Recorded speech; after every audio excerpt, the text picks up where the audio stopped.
Assalomu alaykum sevimli dostlar. Sizlar bilan yuz ko'rishganligimdan intayin xushalman. Bu sondagi tanlash savollarimiz vaqt va vaqt qarashimiz haqida bo'ladi. Sizlarmi bilasizlar, Parvardigorimiz bizga har kuni 24 soat vaqt bergan. Bu 24 soatning ma'lum bir qismini kundalik faoliyatlarimiz, o'qish va ishlash uchun kunduz qilib yaratgan. Qolgan qismini kech qilib yaratgan. Biz ash kechalarda yaxshi orom olib, yangi kunimizni xushal kayfiyat bilan boshlaymiz. O'zimizga berilgan bu oltindan qimmat 24 soat vaqtdan unumli ham to'g'ri usulda foydalansak, fursatni g'animat bilib, vaqtimizni behuda o'tkazmasak, bu 24 soatimizda nihoyat ko'p ishlarni qilib bo'la olamiz. Ömrümüzmü ma'nilik o'tadi. Sizlar vaqtinglardan unumli foydalanyapsizlar? Agar bunga qiziqsanglar, darhol qo'lingizga qalam olib, savollarni ishlashga boshlanglar.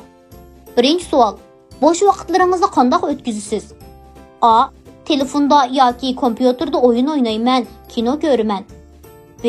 Ko'pincha televizor ko'raman, zeriksam uxlayman. C. Kitob o'qiyman, oilam va do'stlarim bilan bo'laman.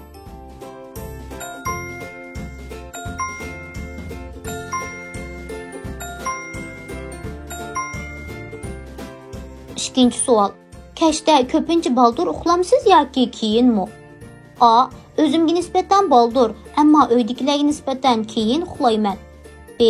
Uydagilar meni uxlashga zo'rlaydi, uyqu tutib ketsa yetayverman. C. Saharda harduqim chiqib, ruhliq turish uchun har kuni o'xshash vaqtda baldur uxlayman.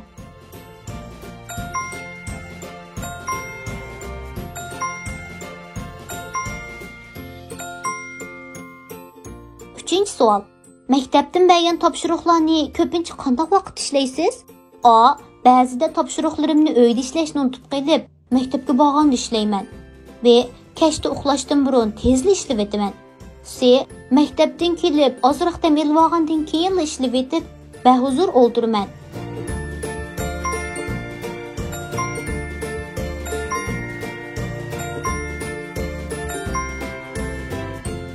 To'rtinchi: Atiganda qanday uyg'onasiz?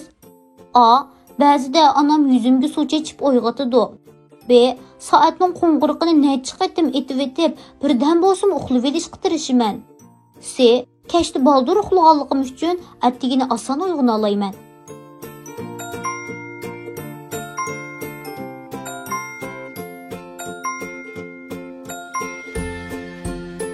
Beshinchi savol: İmtihonga burunroq tayyorlik qilamsiz yoki oz qolgandimi? A. İmtihonlar asosan tez, ancha tayyorlik qilib ketmayman.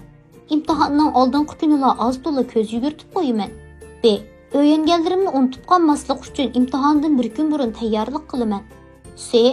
O'rganganlarimni takrorlab mang'ashqa imtihon ancha tez bilinmaydi. Shunga asta-asta tayyorlik qilaman.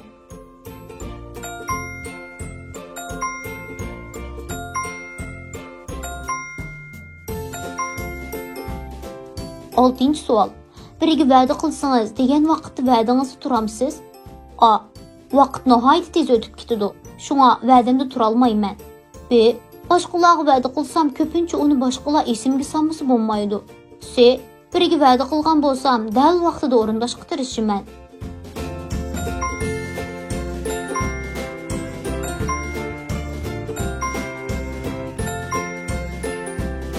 Yettinchi savol: Kompyuter, televizor, telefon degandek elektronlik uskunalar bilan bir kunda qanchalik vaqt o'tkazasiz? A. Ko'p emas. Maktabdan kelib uxlaydigan chaqqicha 5-6 soat vaqt o'tkazaman. B. Onam ruxsat qilsa 2-3 soat vaqt o'tkazaman. C. Bir kunda 1,5 soatdan ko'p o'ynamayman.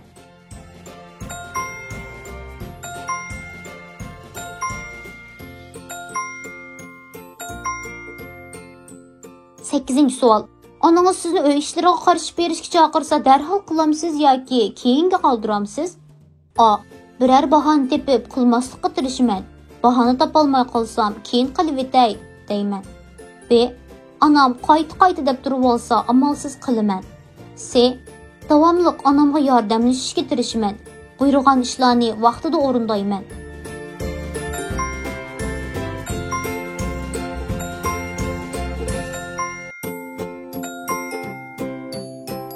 To'qqizinchi savol: Qilishga tegishli ishlarni kechiktirgan chog'laringiz bormi? A. Asasen hem işini keçiktirmen, en ahırda hapula kılımen. B. Özüm halaydıgan iş bolsa derhal kılımen, bolmasa aldırap ketmeymen. C. İşini qancha keçiktirse şuncha tez bilinidu. Şuna qilishga tegishli ishlarni derhal qilib etaman.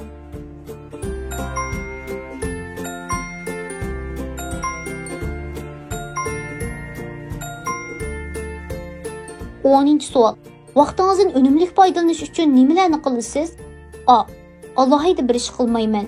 Ko'nglim tortgan ishni qilaman. B. Oldi bilan zarur ishlarni qilaman, qolgan vaqtimda dam olaman.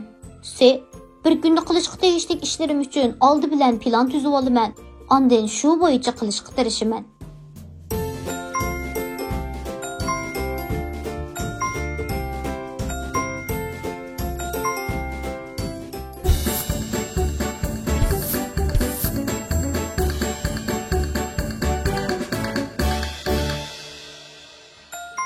Vaqt haqidagi savollar shuning bilan tugadi. Endi javoblarni tekshirib boqayli. Agar A javobni ko'p tanlagan bo'lsangiz, suyumli qarindishim, sizmi bilasiz, bir kunda 24 soat vaqt bor. Lekin hammalarning bu 24 soat vaqti o'xshash o'tmaydi. Vaqtdan unumli foydalanmagan kishi o'tgan umriga nazar solsa, vaqtning suvdek yiqib ketganligini ko'radi.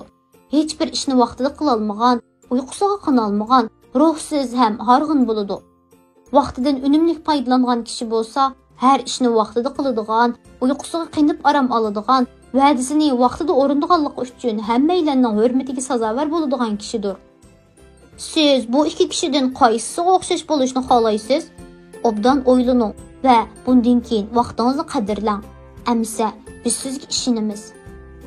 Agar B javobni ko'p tanlagan bo'lsangiz, suyumli qarindishim, bergan javoblaringizga qaraganda siz vaqtning nihoyat qimmatli ekanligini biladigandek, ammo vaqtingizdan unumli foydalanishni bilolmayotgandek qilasiz.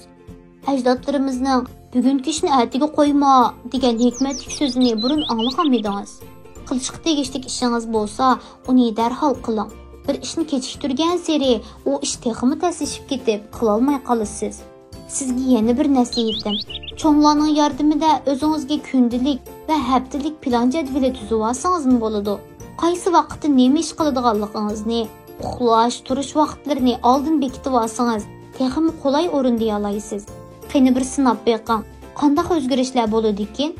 Agar C javobni ko'p tanlagan bo'lsangiz, mana oldimizda vaqtlarida nihoyat unumli foydalanayotgan, baldur uxlab, ruhliq kayfiyatda uyg'onadigan, kunlarini ma'nilik o'tkazadigan, ishlarini kechiktirmaydigan, ishchan jumlaga o'xshash biri bor degan gap.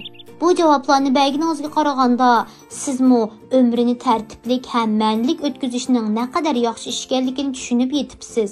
Buningdan keyinmi vaqtni qadrlab, umrini behuda o'tkazmaydigan bir musulmon sifatida yashashingizga tilakdoshmiz. Davomli shunday yashag'aysiz, sizni tabriklaymiz. Programmamizdan bu qitim qisani mush yerda oyoqlashdi. Keyingi qitimliq sonda ko'rishaylik. Xayr xo'sh, Allohga omonat.